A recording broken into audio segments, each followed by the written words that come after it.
What's up, you guys? I wanted to come and talk to you today about a topic that I've been studying for a while. I've been coaching on for a while. It is manifesting.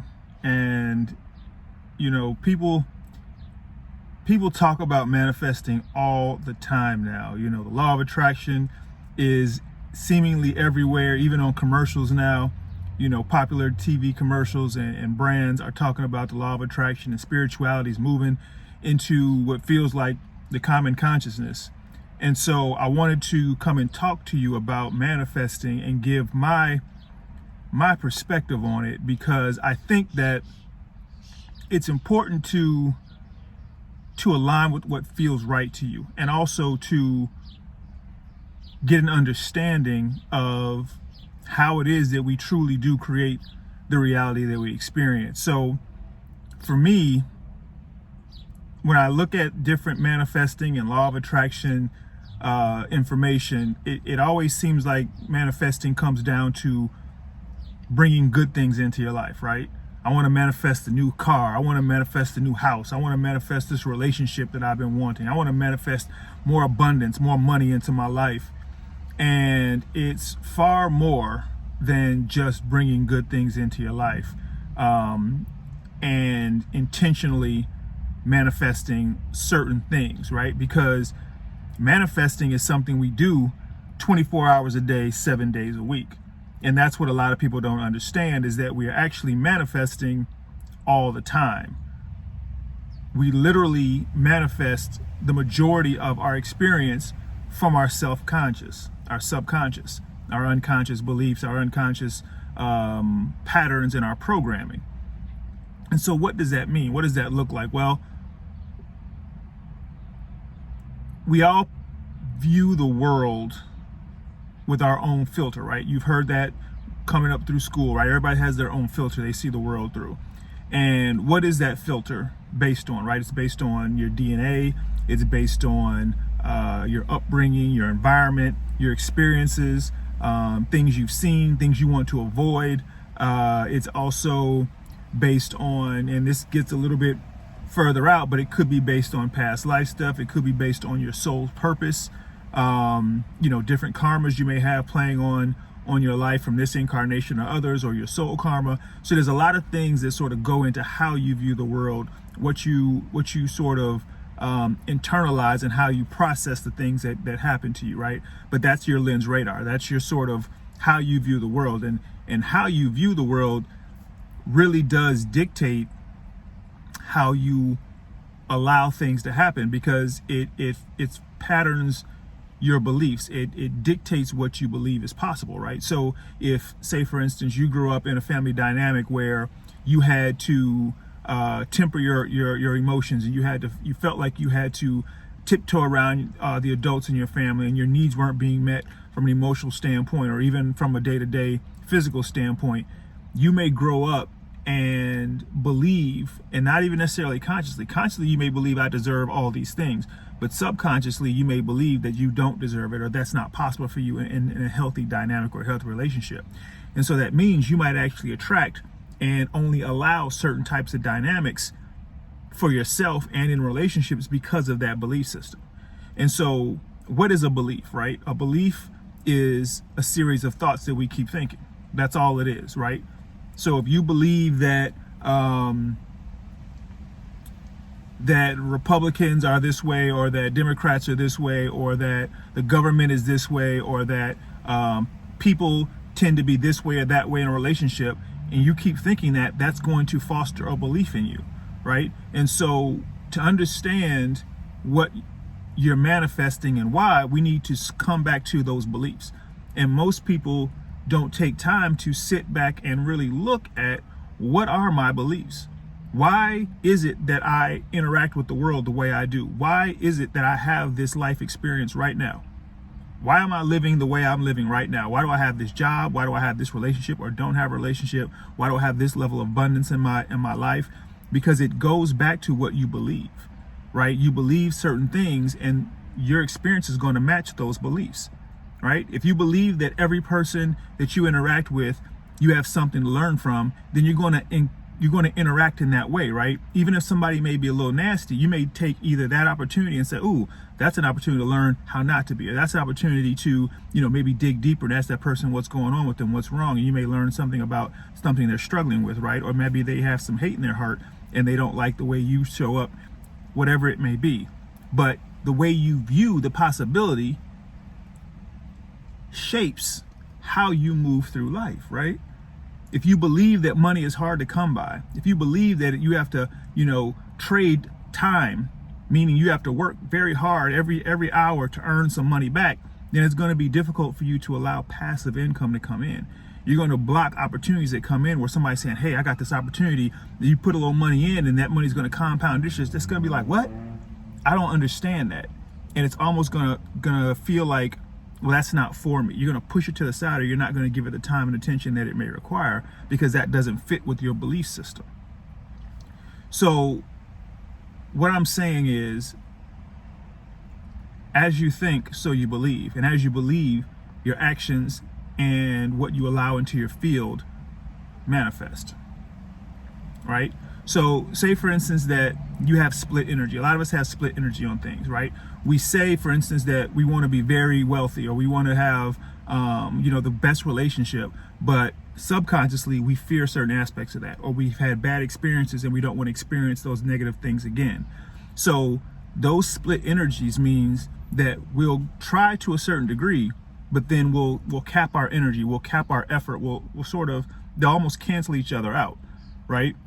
For instance, I've had a belief that heart-focused work is hard to, doesn't pay well, right? Like, I grew up believing, you have to work, get a job, get a career, etc. And I've done that. I was in finance, I went to school, got a law degree, worked as an attorney for years, and I was very good at depending on Andre to take care of these things and to be financially independent and abundant. But in terms of heart-focused work, right, this type of work I'm doing now, coaching and putting out courses and doing things that rely on less of my technical training, more on how I want to help people, then there was a disconnect. There still is a sort of disconnect, and how does that make that work, right? And there are clearly a ton of people making tons of money, doing heart-focused work, right? Doing things to help people and empower people. And so that's just something that I've been working on, trying to move through that energy, because I'll say I want it and I'll do certain efforts to do it, but then that other side of subconsciously, I don't necessarily believe it, then I'll cap my energy. I won't do everything I need to do that I know I should do, or I won't, put forth a ton of effort, or I'll look for a backup plan, right? So that's kind of split my energy because I really don't believe, right? So that's what I'm saying, is trying to understand what you believe, why you believe it, and then dissecting those beliefs and coming up with a way to reprogram that subconscious so that you can actually start to manifest, not only intentionally, I want this, I'm going to do these things, I'm going to allow this in my life, but subconsciously you're going to allow those things to come into your life. You won't block it, and you'll be able to conjure up the energy and the action and the effort to go ahead and meet those needs, to have that thing actually come into your life. One other aspect of belief that's so powerful is that when you actually look at how a belief can impact that lens we were talking about. So say, for instance, you believe that, I want a relationship. You've had a couple relationships. They may not have turned out the way you want, but you're looking for the love of your life. You're looking for that relationship that just you and this person are together forever to the end of time, till death do us part, right? If you subconsciously believe that people are no good, or people are looking to take advantage of you, or relationships never work out, you can actually end up projecting a reality that isn't true, right? So you can have people who are very much in alignment with what you say you want, but because of those subconscious belief systems, you'll get triggered out of fear, and you'll project onto them things that aren't even true. And so you'll find a way to sabotage that because you want to remain safe. Even though you say you want this relationship, you're scared to death of either being rejected, or this person hurting you like someone else hurt you in the past, or that you're really just not worthy of love, right? And so you'll find a way to sabotage it by projecting something onto this situation that's not true. and then it'll validate, once it doesn't work out, whether you act crazy or you cut them off too soon. See, I knew it. That's why I knew it wasn't going to work out, right? I tried. I really went out there. I was on Match.com. I did this. I'm out, trying to meet people. I went on this blind date with this person, but you're projecting a reality that you subconsciously believe, and so that's not going to end up working out. And so this is why it's necessary to really walk through and get an understanding of, why am I here? I call it in my new masterclass, Manifesting Masterclass, reverse engineering, figuring out why you're here. How did I get to here, right? What are my beliefs? What is my view on manifesting? How did I get to all these things in my life right now, so that you can understand what's feeding in consciously and subconsciously to your environment, to your creation, your manifesting. And then as you sort of dissect that, then you can start to build and reprogram your subconscious to figure out, okay, this is what we're trying to get at, because I know some of those false beliefs aren't true. So I'm going to work through those, eliminate those, purge those from my system, so that I can upload what I really know is true, better beliefs, stronger beliefs, healthier beliefs that are in alignment with what I say I want, right? And so this is why, understanding manifesting is really important, because, we talk about the law of attraction all the time, and the law of attraction is really a supplemental law on manifesting, because the underlying law is the law of vibration, right? Because in terms of this universe, really it works in frequency. Everything works in frequency, right? We're all energy. Everything in this world, you can remember this from basic science, right, is that everything is a lump of atoms moving at different vibrations and densities, right?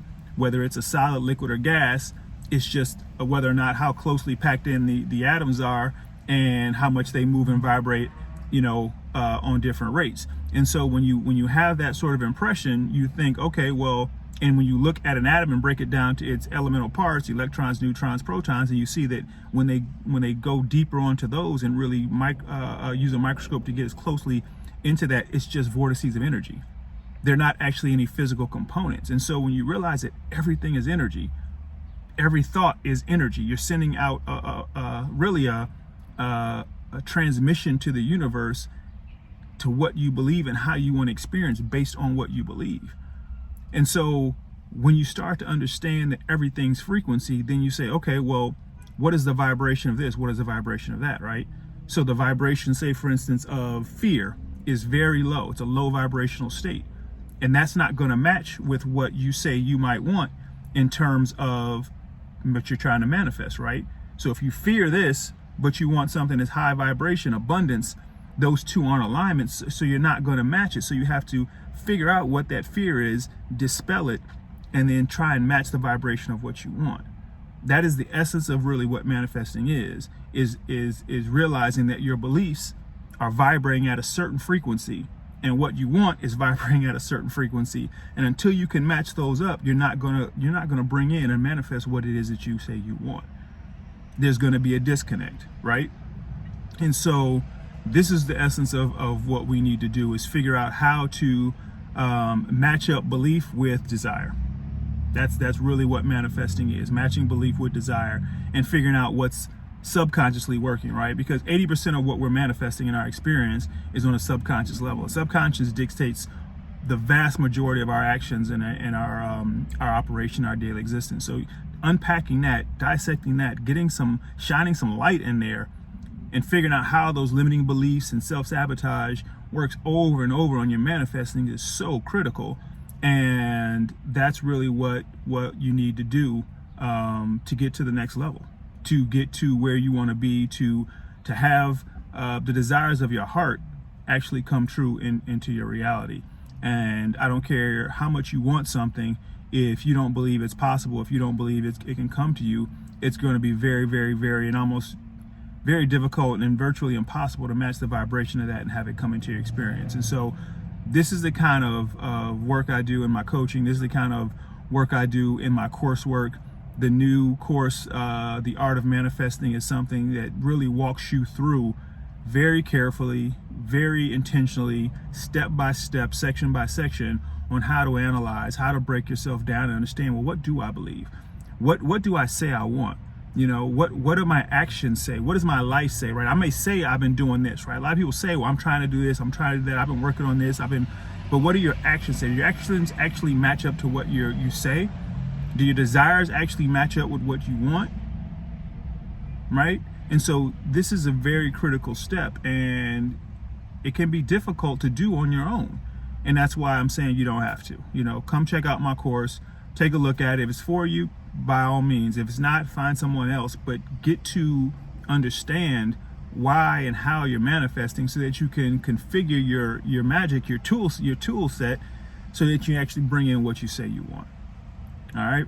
If you have any questions, leave them down in the comments. Let me know if this resonates with you. I appreciate you for hanging in. I'm going to be dropping videos more and more explaining not only more on manifesting and attracting, but also on spirituality, on all sorts of experiences I've had traveling the world, you know, trying to really figure out the essence of existence and, you know, what our purpose is and what's possible for us in this experience. So happy to be chatting with you, and take care and manifest to the best of your ability. All right.